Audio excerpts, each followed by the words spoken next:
Hey Starlets, so something really exciting arrived this week and I have to make a video for the fun video for Patreon for the week, letting you guys know all about it. It's the Liminal Spirit Oracle! So a few weeks ago, maybe a month ago now, I interviewed Tempest, Zakroff, and one of the things I was really excited about was this Oracle deck, which has come. It's come from her. It's so good. I realize we're going to be fighting with Zoom to do this, but okay, we're doing it anyway. So it comes in this quite large box with the magnetic clippy, because you know, and she signed it. Yes, so cool. And then you have the booklet. And then you have the cards. I'm so excited. I love them. I love them so much. Everybody out.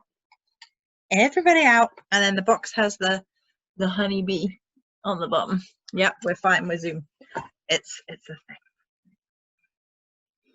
So the cards are nice and big and chunky. I like them big. I like them chunky. I don't know what the matter with me is. I've no idea. I'm super excited though because these are gorgeous. And look at the backs. Girl! This deck.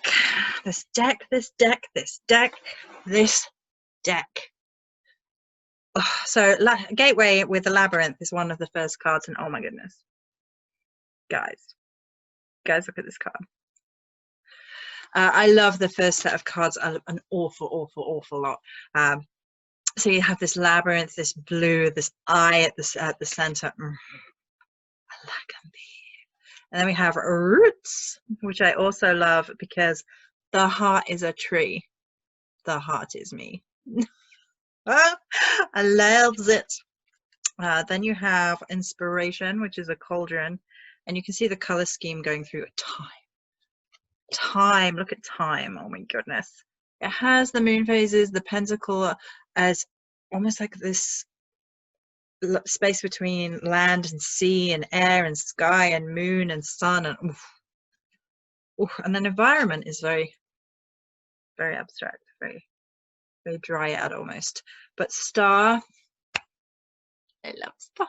So Joey is a starry-eyed little lady, and starry-eyed supplies is Joey, and everything about Joey is star. So look at it. It's kind of sad in a way because it does remind me of Norway, the way the mountains and the sea and the forest lays like that. But maybe someday I'll get to go back to Norway and have more positive experiences there, because I do miss the land very much. And the card is gorgeous. The card is just beautiful. Then we have ocean, which is full of movement and gorgeousness. And then forest, which is also full of movement and full of gorgeousness. I won't go through all of them because, you know, desert. I'm going to go through the landscapes though. Cave, I absolutely adore Cave. Cave was one of the reasons I bought this deck, as is Burial Ground. So exciting. So then you have the trees. We're not going to go through all of the trees because otherwise I'll just show you every single card, and I definitely could. Ash is beautiful. And then we move into herbs. And so we have rue and mugwort and belladonna and mandrake. The little faces, the faces are so cute. And then we move into the animals that are of the the elemental animals. So you have Lisnek, Letod, the salamander, and a fish. Fish looks like a grumpy old man. He's a very grumpy old man fish. And then snail, an owl. And I have to show you corvid because, you know, Mama Morrigan, love. And peacock. And then we have, creatures of the air. We're moving through moth. I love moths. And honeybee you've already seen. Now, it was important Joey liked this next card. Can you guess what this next card is?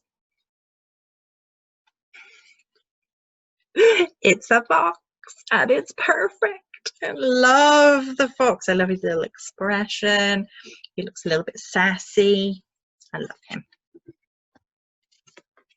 Cat is really nice too. Sometimes when decks include domestic animals, they don't seem to fit the vibe of the rest, but cat really works in this one. And you can't see so much because the camera's quite glary, but there's lots of like white detailing on the face. Just gorgeous, just gorgeous. And then hair.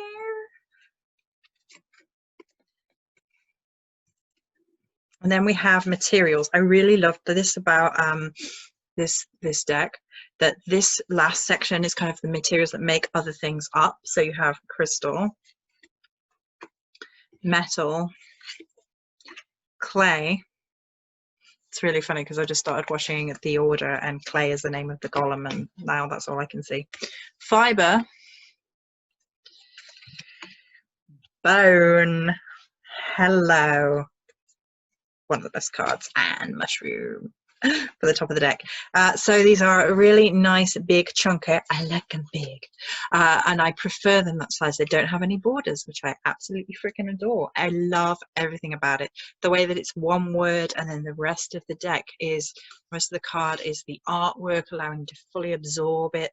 It's nice, it's big, you can almost climb into the imagery. I like the mix of the obscure energy with the eyes. I'm a big fan of eyes in things anyway. And then you have things like the pentacles and the moon phases, so the traditional symbols. You have a lot of movement in some of these cards, and then some of them feel a little bit more rigid. And there's some really unusual ones: burial ground, cave, the materials making things up with like fiber. I love everything about it. It's a really, really beautiful oracle deck. I have zero complaints.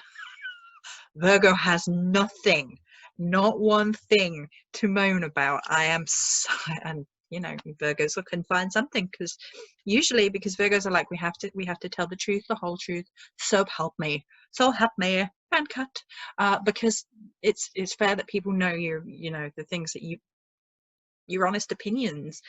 Otherwise you just like, you know, sucking up through a straw. But this is me sucking up through a straw because this deck is great.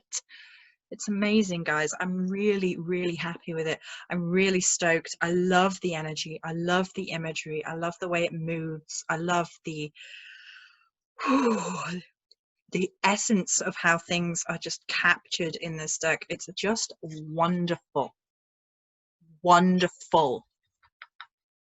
I think I might use it in this month's readings as well, for people who have asked for a tarot oracle reading, because I mix it. I like to mix, I like to match, and I love everything about this. So 2 thumbs up from a Virgo who can't 2 thumbs up because they get, oh no, they get kind of lost in the screen. But I really enjoy it. The energy, the magic, the mystery, the artwork. And let's have a little quick look-see at the book for anyone interested in the book. We're gonna pick up random.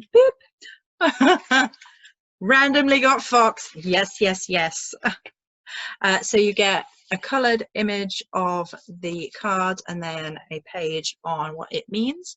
And so we'll read it and see what we think.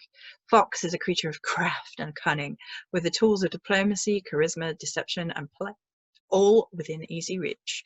There's something especially alluring about the fox: smart, sleek, sly, and charming. We can see all of that in its intelligent, bright eyes, emphasized with a swift flick of its sensual tail. What did I just do? Flick! We are intrigued by the fox's mysteries. It can teach us a great deal, but we must be careful not to find ourselves outfoxed. Though that experience is a lesson in of itself. Messages: time to turn up the charm and make things move in your favor. Wit and wisdom applied with an extra finesse. Whew. Excuse me, guys. Diplomacy, not aggression, is what is needed to handle a tricky situation. Move quickly and with confidence, but also be flexible to change tactics at a moment's notice. Heads up, someone is trying to trick you. Use your intuition to dispel the glamour, masking the reality, or you might end up losing your tail. Now, you know, there's a lot more to foxes than just this, so I can talk about that, but I like it. I love the spiral work which you can see really nicely with the fox, that goes all the way through all of the images pretty much, and there is movement and spirals and swirling and that internal journey throughout the whole thing. So it's great. It's great. I highly recommend this as an oracle deck, guys. If you're looking for a new oracle deck, you're looking to support a wonderful lady, head on over and check out the interview if you haven't already. It's over on YouTube, and I did link it here on Patreon, so you can use the search bar too. But what more can I say? I adore it. I adore this deck. It's beautiful. I love it. 100% positive. I'm so excited to get working with it. So I hope you guys enjoyed this. Is a fun video for the week, guys. Many blessings, and I'll talk to you very soon.